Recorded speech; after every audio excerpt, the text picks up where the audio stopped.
No, you can see if you want to.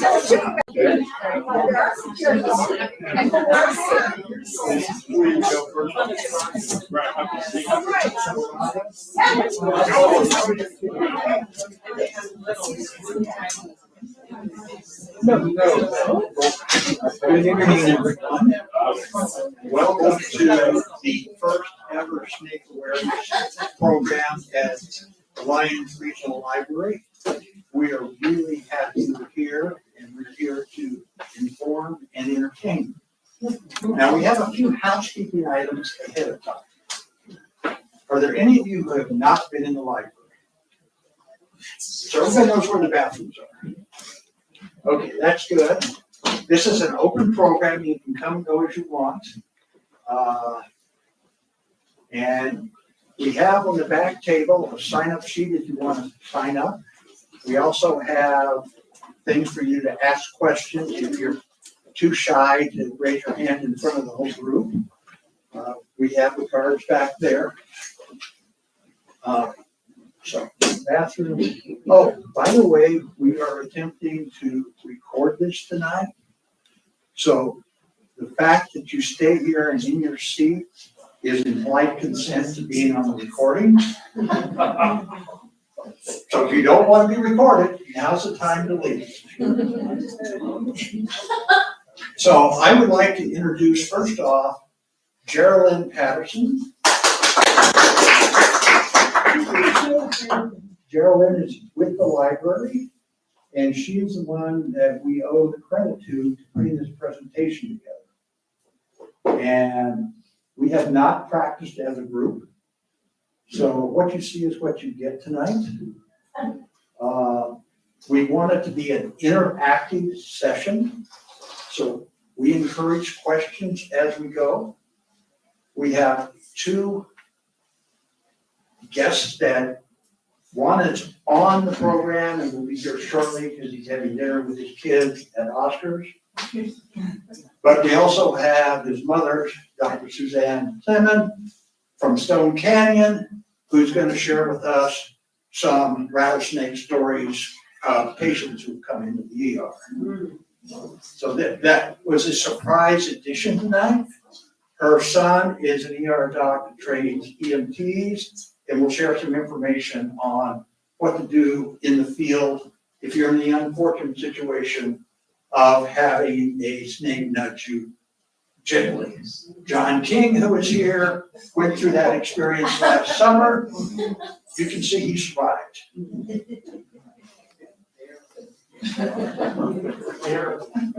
So I'm Gil Sparks. Because I'm comfortable in front of a mic, I volunteered to be tonight's moderator.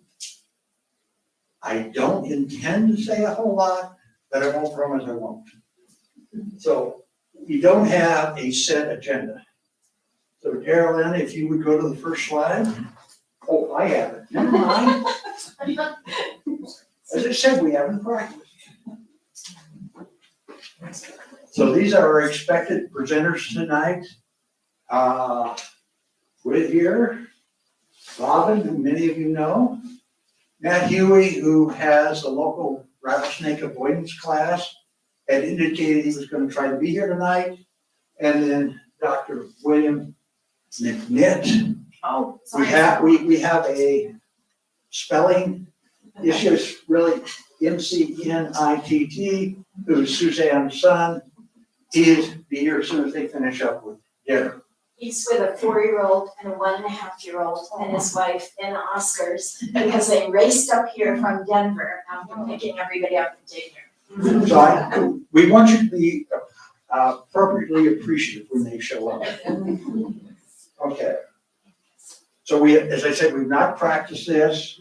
I'm going to start off with Gwyd, and what I'm going to ask you to do, Gwyd, if you look at the screen, is talk about the differences between a rattlesnake and a bull snake. Do you want the microphone? I don't think I need it. Or can you all hear me? Yes. Yeah. It's the way I catch snakes and yell. As you see, they look very similar. We get calls often for, there's a snake in my yard, I think it's a rattlesnake, and it's making a rattling noise. Well, these make rattling noises too. Their tail, the last section of their tail is hard, and they can smack it against the ground and sound just like a rattlesnake. So you can't tell from that. You'll notice the head shape on both of these. The rattlesnake has that classic arrowhead head shape. Rattlesnakes' bodies also tend to be shorter and chubbier, not fat chubby, but kind of thicker. And the bull snakes tend to be longer and thinner, and also quite a lot larger. The prairie rattlesnake, which is the only rattlesnake we have in this area, grows to 3'3" and a little bit more. The longest one ever found in Colorado was 4'7". So you're going to find bull snakes 5 foot, 6 foot, 7 foot, 8 foot. And if it's something that long, chances are it's a bull snake. Bull snakes are non-toxic, they're non-venomous, they will bite you. The inside mouth of a non-venomous snake is made for grabbing its prey. So it's got these cool little teeth that kind of hook back. You don't want your hand in the snake's mouth. But non-venomous, venomous. You'll notice here, you can't really see the end of the tail, but it does not have a rattle on it, though it does have a horny kind of a tip that it can make that noise. But the rattlesnake's pretty obvious. Also, looking at a rattlesnake's face, you don't necessarily want to get that close to figure out what it is, but it has pits here and here. Hence the term pit viper. They use those, their heat sensing organs. They can actually see in the dark with them when they're hunting their prey. They can tell them, since they have them bilaterally, they can actually home in and target their prey. So your hands, your body gives off heat. So they can see, even when you don't think they can see, they can see. It's quite a lot of bites people get are when they're up underneath a log, flipping it over, picking up a rock, because the snake can see your hands really well. They don't need light to strike. And they can use these to aim, along with this. But basically that's it. I mean, there's not a whole lot of, you can also tell from the type of scales. There's a, looks like a beaded pattern. This has more of the arrowhead shape. Okay. Questions? I noticed up there the bull snake is kind of greenish. Are they ever brownish or yellowish or? Yes. They can be all kinds of colors. They go the range from gray to green to tan to brown to reddish. They can be almost any color. And I can't tell you why they're not different species and just different adaptations. The same with the rattlesnake. They can be a bunch of different colorations as well. But they're all prairie rattlesnakes. We had a question over here first now. Oh, I'm fine. Bertie, you're on. Bertie, you raise your hand first. So I have two questions. So if you're wearing boots, say rubber boots, and the snake has those little sensors, will it not strike the boot but try to strike where the more heat is coming from, like from your real body? Or will they strike your boot accidentally? Snakes, when they strike at you, are telling you basically to go away. They're not trying to hurt you. They're not necessarily trying to find a place to envenomate you. 80% of bites are dry, meaning they bite you, but they don't choose. The adult snakes can choose whether to use their venom or not, because they need that venom to hunt. So they're not really trying to hurt you. They're scared and trying to protect themselves. So the chances are they would get your boot. Now, I have moved hundreds of snakes, over my life. I have never had a snake strike my boots, though I wear Kevlar snake shoes. Step out here and show us. These are also my go-to shoes. I wear these all the time too, because they're very comfortable, but they're Kevlar lined and they're snake proof. You're not worried about it jumping up past your knee? No, and they don't jump. They can strike 1/3 to 1/2 of their body length. You just flat mostly. Yes. Well, yeah, they can A go. little bit, but yeah, if it's Yeah. a 3-foot snake, it's not gonna Jumping up. jump. No, they won't jump off the ground and get you. Okay, well, And they're not trying to hurt you. They're trying to make you leave them alone. And the thing with the rattlesnake is their mouth's open like this, and the fangs stick forward, so they're kind of impaling more than biting. But a rubber boot can stop them, or we recommend those snake gators. If you're going to be out in your yard a lot and you have snakes, or you have encounters with snakes, the gators they're under $40.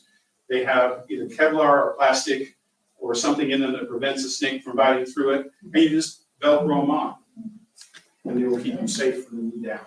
And that's usually where, unless you're down on the ground with your hands, that's usually where you get bit. Where'd you get bit, John? Back of the ankle. Back of the ankle. What time of day and where? It was at my house, near the old pile of wood that has the snakes in it. You knew better. And it was about 11. And your protective shoes were, I'm wearing my protective. Yeah, I was going up with sandals and taking the hummingbird feeder about 8 o'clock at night. They were on the second step. There he was, and he was rattling at me. A lot of people get bit because people come out fast at night and the snake doesn't have any warning and it just strikes them, get scared. A lot of people get bit dusk because they don't see where they're putting their feet. Right, so the prairie rattlesnakes, are they live bears? I've heard about, Yes. these clusters of. they're viviparous. They do get live birth. They can have anywhere between 5 and 25 offspring. Now, 25 is a very big snake. That's the biggest snake. Average is probably 5 to 10 or 11. And they are live birth. We caught one yesterday. This time of years. Yep, August through September, October is when they're delivering their babies. The babies will stay with the mother for a week, maybe a little bit longer, and then they're on their own. They're born ready to go. Precocial. Do they have prairie rattlesnakes like a large or like a home range? So if you relocate them, are they gonna try to get back to where? Prairie rattlesnakes have the largest range of any snake in the U.S. and actually the whole North American continent. They go all the way from Canada all the way down to Mexico, but their actual range is about a mile for a particular snake. On the next, I think it's the next slide, it shows the distribution of prairie rattlesnakes in Colorado, if you wanna, but that way, yeah, but. Let's stay with this slide if we have questions. What do they actually feed them? Crickets, Yeah. worms, Bugs, anything they can do. worms. And they can dislocate their jaws, remember, so it looks like it's narrow, but they can take a baby rabbit and just unhook everything and scratch it. We Gwydion got a rattlesnake this year that had just killed a baby rabbit. And so, removed the rabbit with the rattlesnake. Yeah, that was a fun one, though, but I had to get out from under a rock. So Matt, we have a place for you up here. Will, we have a place for you also. Okay. These are our other two presenters. Yeah. Matt, you have to go. Do you want me to hold it up for you? Thank you. Okay. Okay, so I heard that with a strike, they can't strike unless they're coiled, or can they? Can they strike if they're stretched? They can strike pretty much any way they're oriented if they can get enough push off the ground. So if they're not coiled, don't think that you can't get bit. There's a lot of mythology out there about rattlesnakes. The best thing is to stay away from them. Go ahead. And when I've seen them coiled up and rattling, and when they're rattling, that's a warning, right? Is the rattling there about to bite you, or is it No, just they're more, just saying, they're no, just like hanging out? But if they're rattling and kind of perking up, is that like second warning? Like, what's the language of the warnings? Snakes are all instinct. There's not a lot of thought going on in those heads. So I can't predict what a snake will or won't do. It's, you as a human, you need to stay back 5-10 feet away from the snake. The reason that they're coiled up is because that gives the smallest target to a predator. They don't look at us as food. We're predators. And they look at us, and you'll see that when you move, the snake follows you. And that's not because he's trying to target you or she's trying to target you. It's because you're a threat to it, and it's worried it's going to eat you. So that's why they also keep facing you, because their most vulnerable place is behind the neck, which is where the raptors and the foxes and the skunks and the coyotes and things get them, and dogs. One more, and then we're gonna move on to the next slide. Okay, so does the rattlesnake sense any difference between the horses and other big mammals, or will they feel threatened by a bear as easily as a human? So they'll bite Anything that's close, I think you need to anything, base. anything that comes by. Sounds pretty- Coyotes They- eat snakes, foxes eat snakes, skunks eat snakes, Mhm. Bears will eat snakes. all the raptors, owls, all of them. Okay, so I didn't make introductions, apologies. This is Gwydion Winklemeyer. He is a local snake person. And he and I work together to help make people who are worried about snakes in the proximity of their homes, find them another location. So we have two new, first here, Robyn Sloan, Retired biology teacher. retired biology teacher. I'll tell you William McNitt. Dr. William McNitt, Suzanne Summers' son. And he is graciously here because he's an ER doc and he's gonna talk to us about some experiences there. And then we have Mat Huey, who has the local rattlesnake avoidance class. So let's go to the next slide, it says. So, you wanna talk to this, Robyn? Well, a little bit, You want the mic? yeah, teacher, yeah, I will know. There's talk now of renaming the prairie rattlesnake as just the western rattlesnake. So you might see it as both places, but the scientific name is still the same. It's Crotalus viridis. And this is the head of one from, that wouldn't leave my front porch. Here's his rattler, if you want to take it out and rattle. Yeah, you can see the fangs in there, but it's a small snake compared to other rattlesnakes. The western diamondback has a white band on it, and they find that more on the western side and the southern side of Colorado. But for the eastern half, we just have the prairie rattlesnake.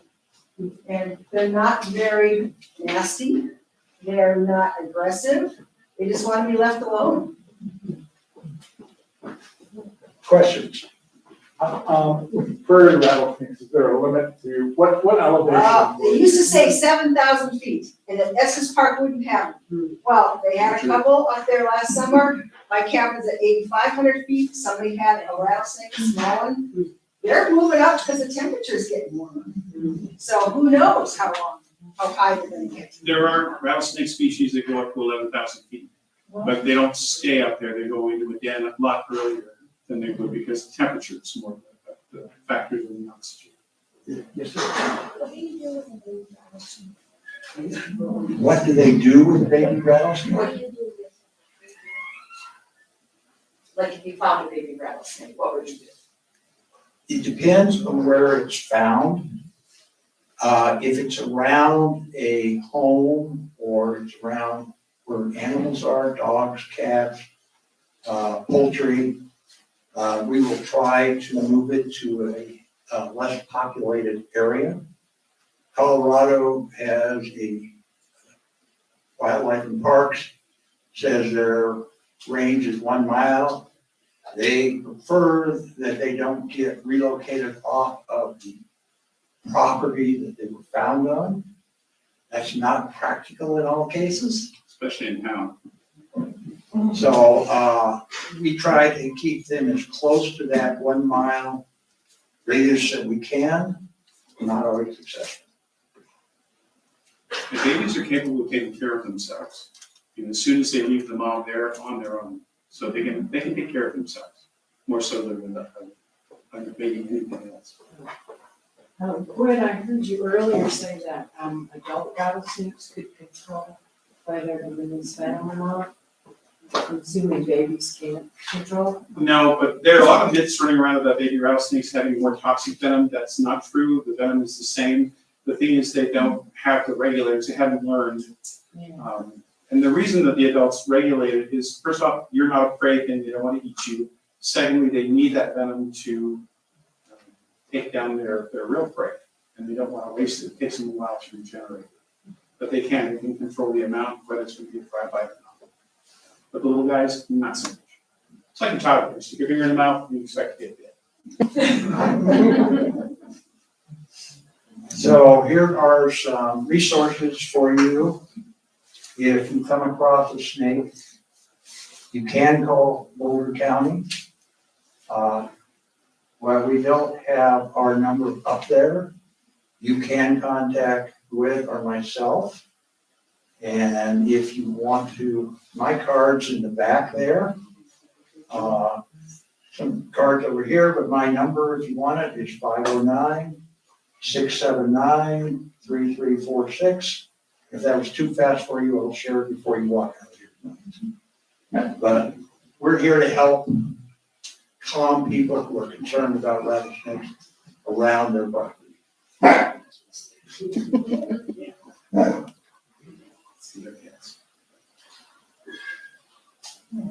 So these are some suggestions.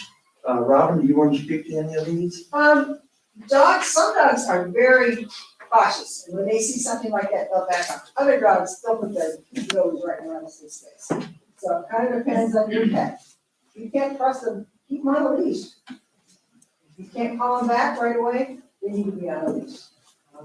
Especially tall grass and brush, especially along the edges of paths, especially in all of our open space. Most snakes will not be in the middle of a path because then they can be seen by raptors. They want to be on the edge with a little bit of grass hanging over them, so they've got some cover. So that's, sometimes you walk right by them, you never see them. And keep your grass low, so they can't come up close to the house or places you're walking. Do they like low grass at all? If you keep your lawn? They want to be hidden. If you keep your lawn down, it gives them less protection, so they're gonna gravitate to where they get more protection. So, Matt, if you could speak, we haven't mentioned about your avoidance training here. Can you talk a little about what you offer and when you offer it? Yeah, that's a specific training. I'm not trying to advertise for my service. I just happen to be the I only forced one. you to be here. Yeah, well, it just happened to be the only one in the state that does it. There are a couple others that will occasionally come through, but they're from Texas and they don't really do it the Boulder way. I care for my snakes, and pretty much what you're paying for is the care of the snake for the year. The last one that died, I think, was 19 years old. Our snakes have had a ductectomy surgery, so they're incapable of delivering venom if I make a mistake, which I have done once, is about $1,000. So if there's contact with the snake, it's just simply a puncture. But the main thing, I see a lot of people like, they want to get into the dog's mind and what does the dog think, like Robyn said. Some are naturally averted to the sound of the rattle, just like we are. You don't need to know what a rattlesnake is if you meet one and it's making that noise.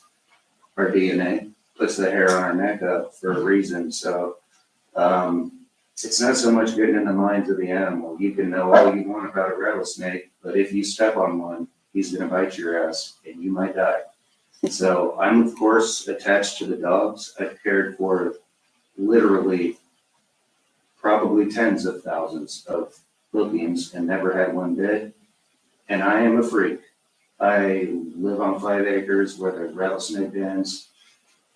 I live and die 8 months out of the year looking where I step. And I have almost had dogs bit. I've almost stepped on them. I've almost, yeah. One time my foot, the heel was down and I was walking. That's how much time I had. I saw it. I'm also colorblind, so very difficult to see a rattlesnake. So the number one thing for me with dogs and humans, just before you reach down, doing anything, look, and you just have to pause. And I can't tell you how many times I've done that and almost didn't want it to be lazy and not look, but I've found so many snakes over the years, like the hundreds and hundreds, just in my lifestyle. It's unusual.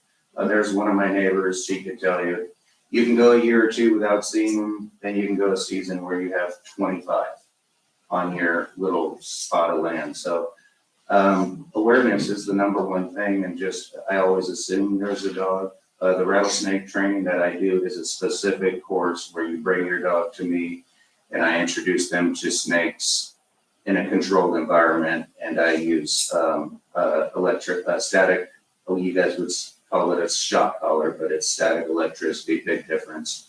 That's what I use to correct the dogs. A number of people in here I see have had their dogs through the course. And yeah, I stopped counting at around 40 or 50 dogs that have been saved from the training. So I firmly believe in the training. It's a huge hassle.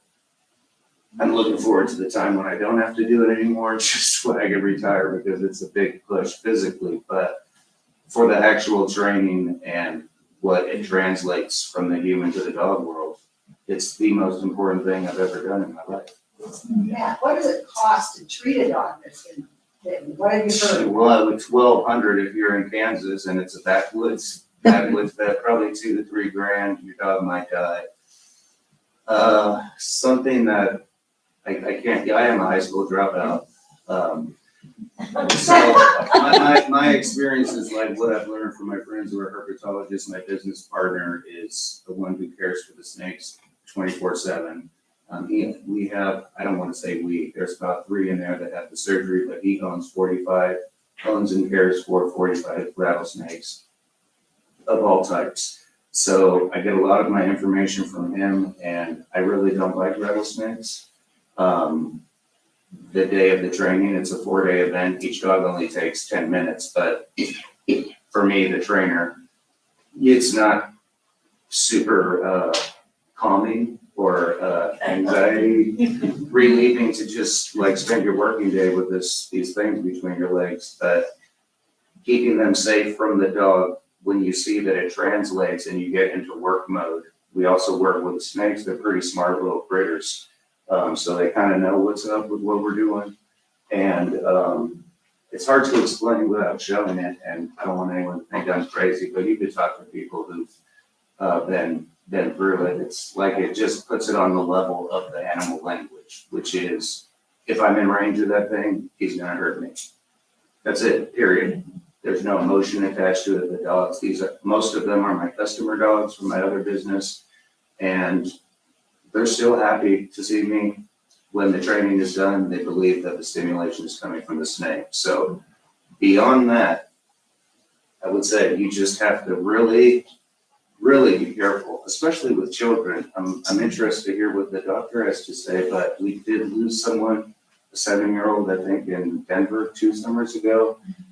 And it's really fun to like reload, be aware of snakes and know that you don't want to get bit one, but there's so many out here that I could make a mistake and get bit. And I'll just say it again, I am a freak. I am on the ground, always looking 5 feet past the range of whatever leash of whatever dog I'm on. And that's kind of what it takes for my life, because I have hundreds of dogs on a snake property. I also have rattlesnake proof fencing, so I have a safe area on my property, but nothing's 100% safe in nature. And the things I've seen rattlesnakes do and animals interacting with them, yeah, I could talk for hours on that alone. So we never exactly know what the animals are thinking. So Matt, somebody who's been through your training, how frequently should they get retrained? Every dog, my dream dog is a dog that moves to Lyons, and you get them at 2 months old, and they're born in December. So I can train them at 7 months old in June, and then again next year. So by the time they're a year and 7 months old, they have 2 trainings. That's my dream dog. And it doesn't always happen. People are on vacation. Some dogs I don't get to them until they're 4 or 5, or that's ideal, but anytime you can get one done. So once somebody's come through your how many people have been through Matt's training? So a number of you. So somebody brought a dog that's older than what you just outlined. It's the first time. Should they have a repeat training in another year, 2 years, or never? My standard answer is I want them twice. Sometimes I can tell that a dog is finished, like within 10 seconds. I know that sounds insane, but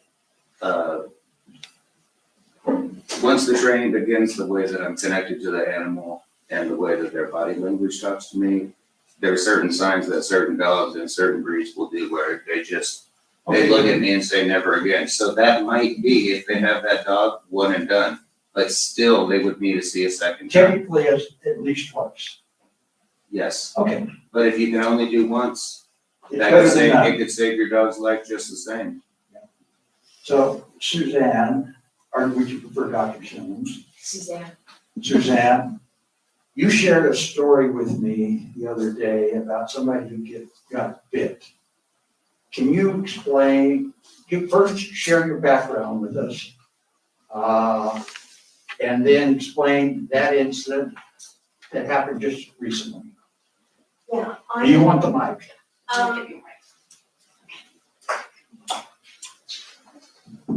Hello.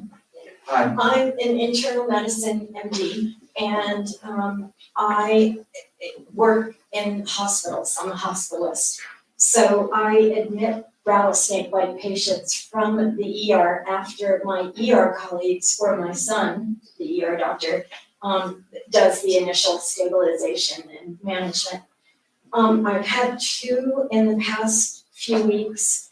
One was from Lyons and one was, I would call it from Lyons, although I think it was officially Longmont on Highway 66.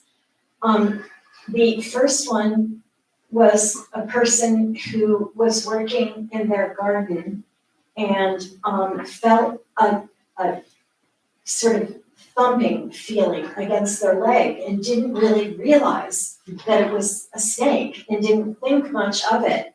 But then later noticed 2 holes, fang marks, and swelling and discoloration and whatnot when he came to the hospital. And by the time I got her from the ER, her leg was quite red and bruised looking, and you could clearly see the fang marks. She had a lot of nausea, vomiting, and sweating initially from the bite. She was stable. Her blood pressure was very briefly slightly low in the ER, but then that did not occur later.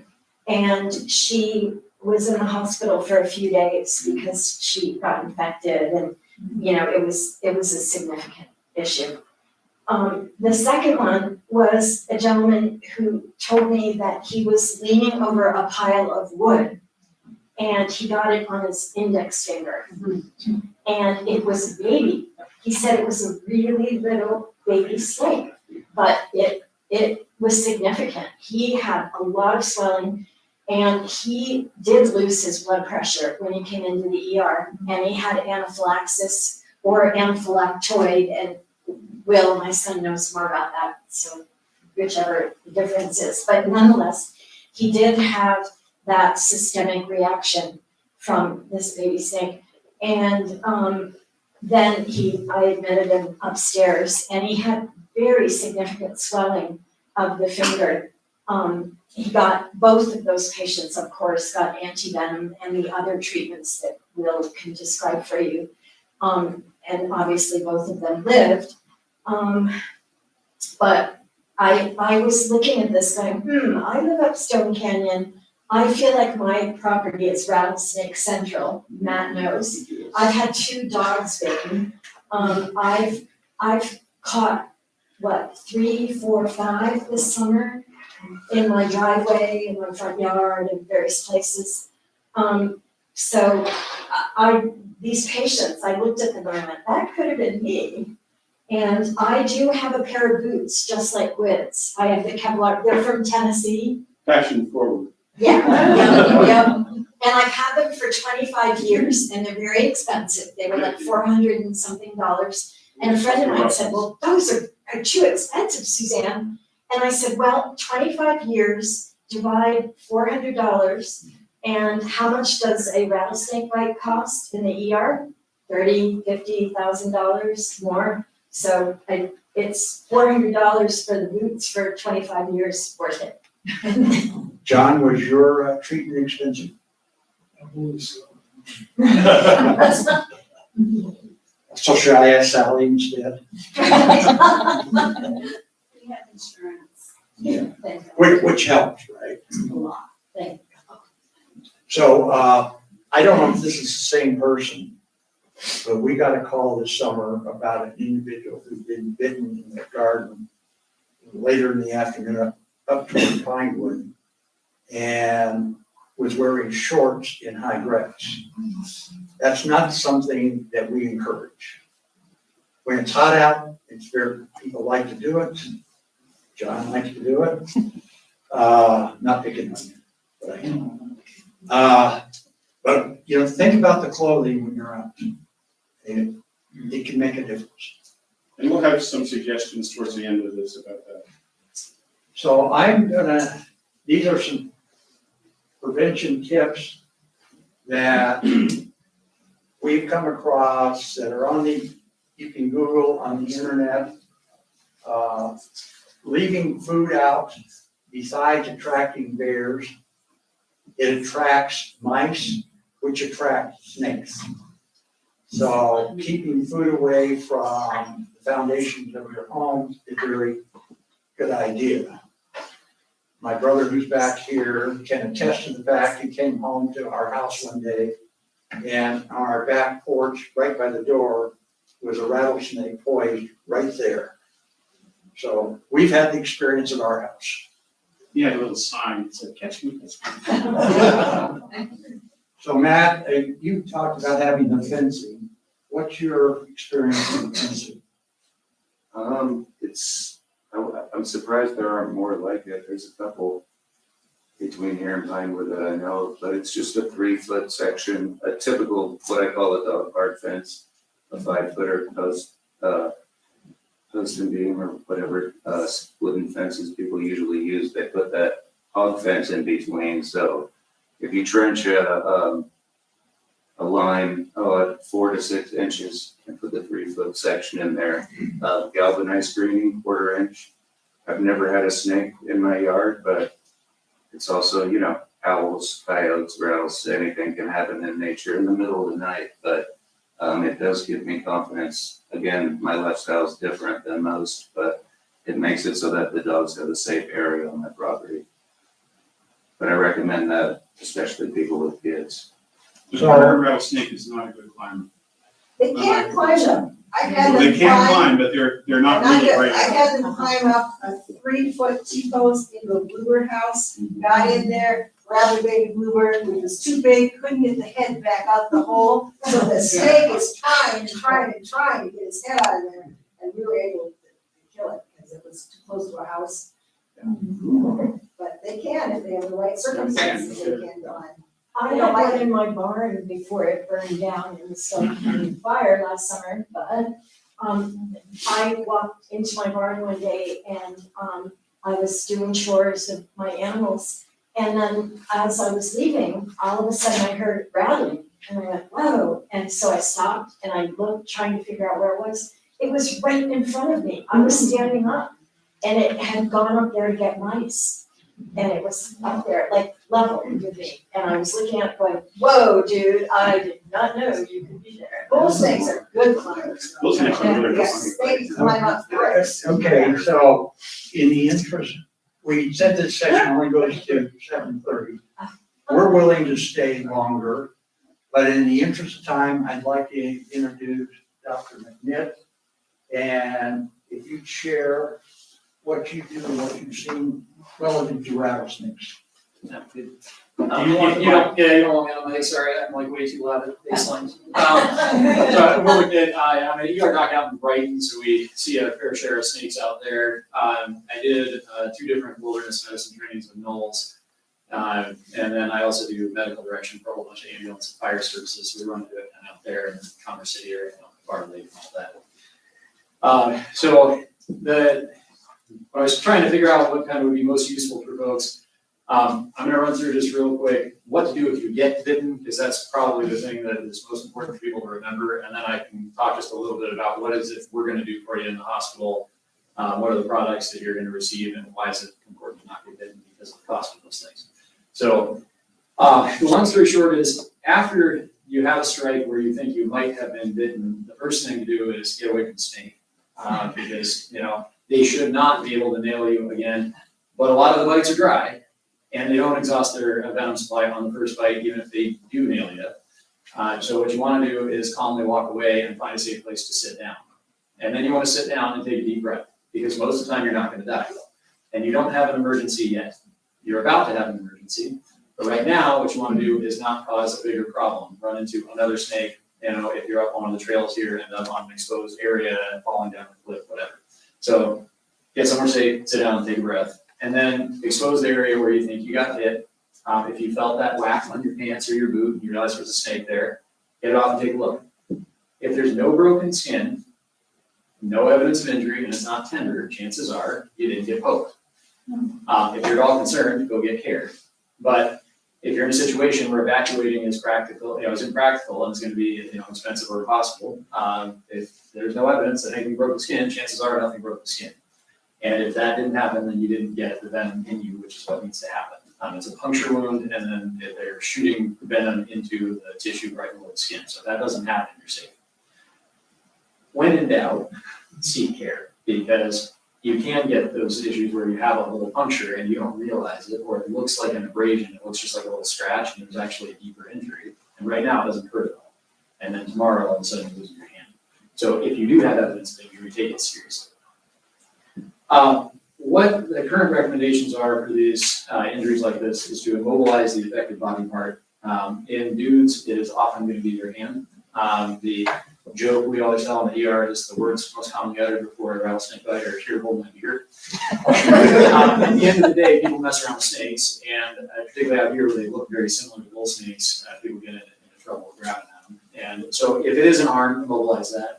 If it's your leg and you need to walk off the rattlesnake mountain, probably not going to mobilize your leg unless you're calling for a helicopter or rocket rescue to get you off there. So if you can mobilize the part, great. If you can't, that's okay. It's not the end of the earth. The reason we want you to immobilize it is those fangs are going into your skin and depositing venom just below the skin in the fat and muscle tissue there.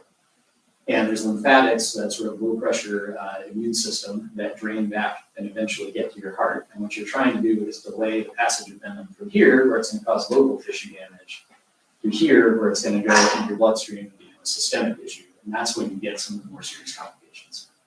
And so if we can not sit there and pump all the muscles in our extremity and keep it below the level of our heart, then we can, in theory, delay that. I have not seen any good data that makes any progress, but that's okay. Remove clothing and accessories that are constricting. This is the thing that gets people right here.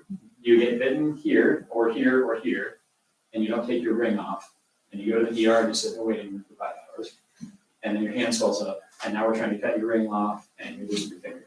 So if you have an extremity bite like that, get your watch off, get your rings off. If you have bracelets, any of that stuff, get it off, because when that swelling happens, it's going to hit hard and fast, and you're not going to notice, and then you're not going to be able to get that thing off and you lose a finger. If it's a bracelet, you can get in trouble. The other thing with this is if you're in town, you can call 911 or you can get in your car and drive down to the hospital. If you're not in town, if you're up on a trail or you're out on a piece of property way out there, if you're up doing the elk hunt here, whatever, you need to make a decision about whether you're going to get yourself out or not. And I got this question recently. If I'm up on rattlesnake mountain, what do I do? What do I do? How do I get off of that? And the answer is, if you're pretty close to your car, walk yourself out. Because by the time you call 911 and they get a rescue team together, they can come in with a litter and put you on it and then 8-man carry you out. That's hours. Even if you're, an hour from the trailhead or walking, you're in 5 minutes. It's a long way to get people out, and it's really, really hard to do. So if you can walk yourself out to your car, do that, because it's probably going to be faster. On the other hand, if you're feeling crummy, or if you have underlying health stuff where a rattlesnake bite is starting to catch up with you, it's going to make you sicker, call 911 and say, hey, I just got nailed. Here's where I am. I either need help getting out, or I'm going to start working my way out. Can you have a team come in? It's just a balance. It's a decision you're going to have to make in the moment. Do I feel like I can get out? And the answer most of the time is yes. With very rare exception, they don't get lucky and inject venom directly into your bloodstream. And until that happens, it gets into your bloodstream, you're not going to have systemic effects from this usually. So it takes a little while for it to catch up with it. Where to go after that? Emergency room. Every time. It's not the drum up business. I don't care. I hate seeing rattlesnake. But you need, if you need treatment, the place you're going to get that is an ER. This is not something that a product they're going to have sitting in the refrigerator, your local docks, or the urgent cares, or anything like that. These are phenomenally expensive products. We order them, they sit on a shelf, we don't use them, and we throw out a $20,000 vial of drug, and it's just a loss for the hospital, and that's it. So, they're not gonna be found in most of your clinics. There are some rare exceptions, in some places, the zoos will have it, some places vet clinics will have stuff. But most towns, the place you wanna go, here it's gonna be right down Longmont, closer to Estes, you can go there. But you wanna go to an actual real emergency room. The freestanding ones probably are not going to have these products because they're prohibitively expensive. And now you're gonna get an ambulance transfer bill to another hospital. So find a real hospital with a real ER that's attached to the hospital so that you can ensure you're not getting unnecessary transfers unless it's just that, you can't get somewhere else. And again, pointed out, get the ambulance right. I also hate riding on ambulances and I work for a living, but at the end of the day, if you're feeling sick, call 911, get some help. Why do we want to take these seriously? So at the end of the day, there's a huge number of proteins and enzymes and neurotoxins in venom. They have stuff that affects your brain and your nerves. They have stuff that affects your heart. They have stuff that dissolves local tissue, makes your blood vessels leaky, and makes your blood not clot, so that it can't blood leaks. That becomes a real problem if you have an area that starts to get dissolved basically and fall apart, and now you have bleeding that won't stop, or if you get bleeding in your brain because you happen to be in, you were mountain biking and sat and rattling up the trail a little bit. So you do want to seek care. You do want to get checked out. The other thing you can see is horrible swelling. That's actually pretty common with these if you get a good envenomation.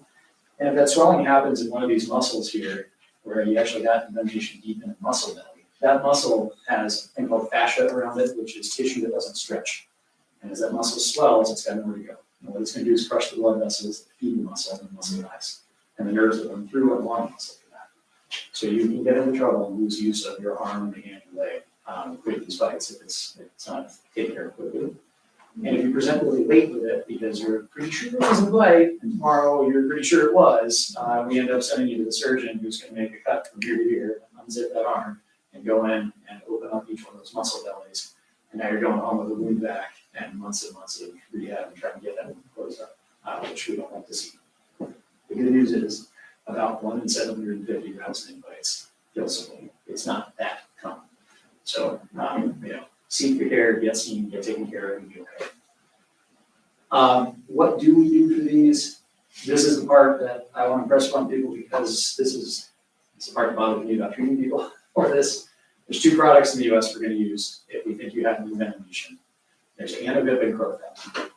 Profab is made in sheep.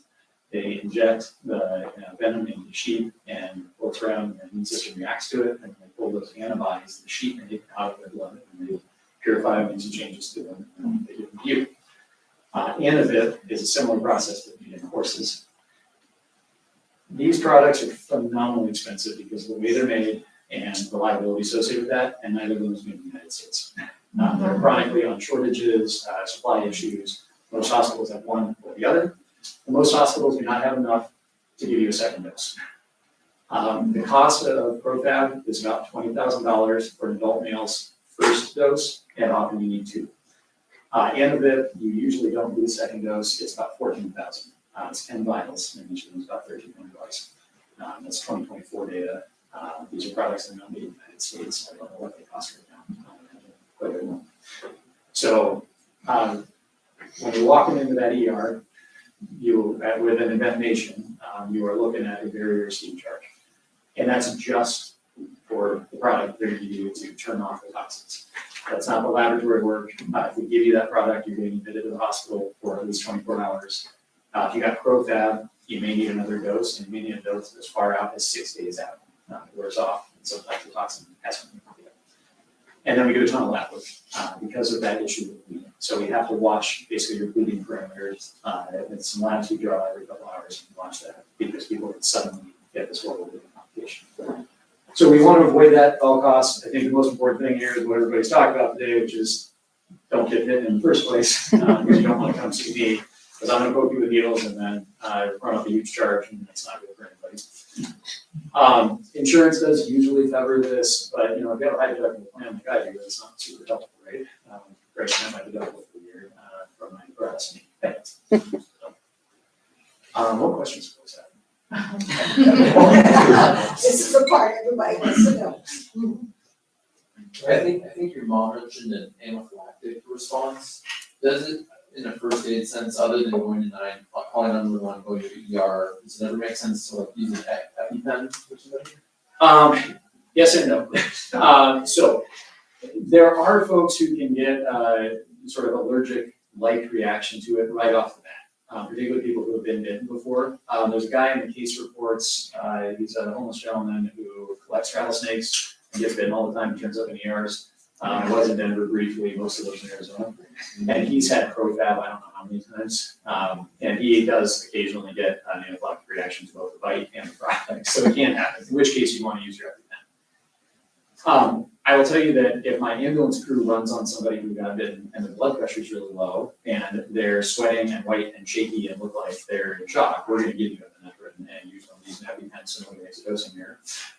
And so in that case, yes, it's technically not the label use for your prescription, but if you feel like you're going in shock, then it's not going to hurt you. But most of the time, that's not the issue. The vast majority of the time, if we're getting into that, that's a weak presentation. It's because of the cardiotoxins. Any other questions? About how long do you have? And I asked because we do a lot of backcountry biking and hiking and trips. The long story short is there's not a specific time at which it is no longer worth coming in to get treated. As long as there's active toxin, what we're doing is giving you antibodies that are going to go in and grab that toxin. So if there's any circulating toxin in your body, the sooner you hit it, the more it brings scavenge. Most people, unless it happened to be a bite that went right into a blood vessel, it's going to be a little bit before they start seeing showing symptoms. And I'm hedging on that because I've had people come in where it was hours. The last guy I treated got bit the day before. He finally comes in 8 hours later because his beer is worn off and he shows him to start and he wasn't too bad off. But I gave him all the product I had and I shipped him down to a hospital in Denver where he sat for another 4 days getting repeat dosing. That could have been a mess. So sooner is better than later. I'm balancing that, do you want a $75,000 air flight charge when you were 20 minutes from the trailhead? I would probably chance it and try to get myself out, but I think it just doesn't matter. Yeah. So before we go there, we are fortunate in that, and I didn't warn you ahead of time, Lee. We have. I saw it coming. You do. Trustee Lee Williams here, who's with our local fire department. Do you have anything you want to say to supplement what Dr. McGinn said? Not more than a minute, maybe a minute. My best advice is listen to the two doctors you've just heard from. Try not to get bit, stay calm, deal with it, do exactly the things that they've suggested. I can tell you that we have 2 or 3 ambulance runs a year from Lyons on suspected rattlesnake bites. So sometimes we're sure, sometimes we're not sure. We will run lights and sirens to the scene, and then we'll make a determination of whether we need to go lights and sirens to a hospital. So if the person has some obvious issues, either from prior health-related issues or from the incident, then we'll go lights and sirens. If not, we'll just take them directly to the hospital, but we'll do it in a quiet, calm way that allows them and everyone surrounding the vehicle to be safe. So my second piece of advice beyond just listening to the doctors is you should think the same way. Get yourself to the hospital if you're going to do it, but don't drive like a madman or a madwoman. It's more dangerous to you to rush to the hospital than it is to go in an extra 5 minutes and walk into the ER safely. So I would highly recommend that. I can tell you, we have had people where we've shown up on a scene, someone says, I just got bit. We recognize that that was the case, and they've gone to the hospital in their own car, and we've taken the rattlesnake out to the woods. It is a reasonable choice if you're feeling well and you're close enough, and especially if you have another person in the car to take yourself. If we do end up transporting you, obviously we are happy to do that. We usually recommend that as the first choice. And a Lyons resident, and by Lyons, I mean Lyons Fire Protection District resident, not necessarily even a town resident, but anywhere in the district, will generally not pay for that transport. So we will do everything in our power to keep somebody who lives in the district forever having to write a check for being in that ambulance. So those are our, often your insurer will pay, sometimes we'll have to just forgive it so that you don't have to pay. Is that just by calling 911? Just call 911, we'll get there as quickly as we can, and we'll make sure that whether you're doing it on your own or we're taking you, you get definitive care. Is that just humans or dogs also? We do carry Fido bags in our fire trucks, so we have ways of giving some modest level of treatment to animals. It's obviously a lower priority. Yeah, I just had a quick follow-up question first, so thank you so much to everyone who shared tonight. What I found really surprising or really helpful is that you might actually not know that you've been fixed. Because I've always pictured that it's gonna be like extremely painful or a really definitive diagnosis where you're like, oh my God, I just got bit, but it sounds like based on your patient story and what you've been to, unless there is actually physical puncture, that I mean, you might have had contact with the snake, but there might be some uncertainty around, is this actually snake bite? Is that true? Yeah, I mean, I think prior to the most recent one I've seen, generally speaking, folks have come in where it's been pretty obvious that they got, usually the story for us is somebody comes in and says, a snake got me, I think it was a rattlesnake. And then we're stuck doing detective work. Please do not bring the snake to the hospital. For two reasons. Number one is the snake's alive and you're trying to catch it. And if you didn't have a problem before, now you do. And the second thing is, I cannot tell you how exciting it is when somebody walks in and the snake gets loose in the air. But the big thing is folks come in, they don't really know what got them. We're looking at this wound and trying to decide, who knows. But this most recent one, the guy, was like, oh, there was a snake on the porch yesterday, and I was messing around with it. I saw some story that made absolutely no sense because he was drunk at the time and was still a little bit the next morning. And, he had, my nurses were like, it's not a rattlesnake bite. And I'm looking at him going, I sort of agree, except his hand looks really bad. And I got some lab work and said, oh no, those are the stereotypical, I got venomated labs. And by the time I went back into the room 45 minutes later to look at him, the mark man made on his hand, the swelling was no longer his finger, it was up to here. And we're going, okay, this is really bad. So the time course, everything about it's unpredictable. The only thing that is predictable is if you have a suspicion that it happened to go in and get checked out. I know that that is a financial disaster for many people in our healthcare system as well. And unfortunately, this is one of these things where in this area, the snakes are out here. The first bull snake I've seen on my mom's property in 20 years was the other day. Everyone I've ever seen before was very real. Do you need to get a picture of the snake? So if you can, they don't jump, they do strike, use the zoom, but a picture.